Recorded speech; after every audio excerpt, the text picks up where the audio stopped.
സഫലീകരിക്കപ്പെട്ട ജീവിത സ്വപ്നം. കൊച്ചുത്രേസ്യ കടന്നുപോയ സാധാരണയിൽ ദീർഘിച്ച പരിശീലന കാലഘട്ടത്തിന് ശേഷം 1889 ജനുവരി 10 അവൾക്ക് സഭാവസ്ത്രം നൽകപ്പെടുകയും ഉണ്ണീശോയുടെ ത്രേസ്യ എന്ന പേര് സ്വീകരിക്കുകയും ചെയ്തു.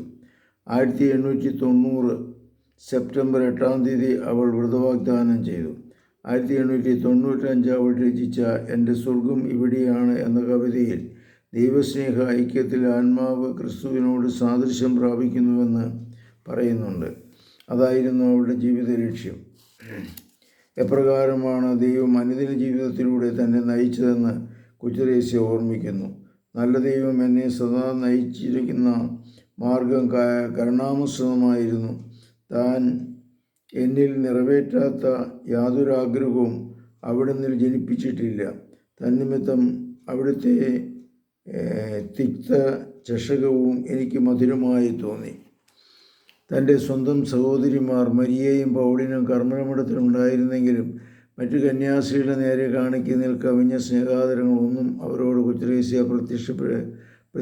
പ്രത്യക്ഷപ്പെട്ടിരുന്നില്ല. കൊച്ചുത്രേസ്യ അനുസ്മരിക്കുന്നു. സ്വന്തം സഹോദരന്മാരുടെ ഒന്നിച്ചുള്ള ജീവിതത്തിന് വേണ്ടിയല്ല ഞാൻ കർമ്മലമഠത്തിൽ വന്നത്, യേശുവിൻ്റെ ക്ഷണം സ്വീകരിക്കുന്നതിന് വേണ്ടി മാത്രമാണ്. ആരംഭത്തിൽ തന്നെ മഠാധിപതിയായിരുന്ന ഗുൺസാഗ അമ്മ കൊച്ചുത്രേസ്യയെ അവളുടെ മൂത്ത സഹോദരി മരിയയെയാണ് ഏൽപ്പിച്ചത്. മരിയയാണ് ദൈവിക പുണ്യങ്ങൾ അഭ്യസിപ്പിക്കുവാൻ അവളെ പഠിപ്പിച്ചത്. അതിനുശേഷം പൗളിനെ ഊണുമുറിയിൽ സഹായിക്കുവാൻ കൊച്ചുത്രേസ്യ നിയോഗിക്കപ്പെട്ടു. കൊച്ചുത്രേസ്യയുടെ അമ്മാവൻ്റെ മകൾ കർമ്മലമഠത്തിൽ പ്രവേശിച്ചപ്പോൾ രണ്ടുപേരും സങ്കീർത്തിയിൽ നിയോഗിക്കപ്പെട്ടു. പരിശുദ്ധ പരമദിവ്യകാരുണ്യത്തിന് നേരവും ആരാധനയും സ്തുതിയും പുകഴ്ചയും ഉണ്ടായിരിക്കട്ടെ. ഈശോ മിശിഹായ്ക്കും സ്തുതിയായിരിക്കട്ടെ.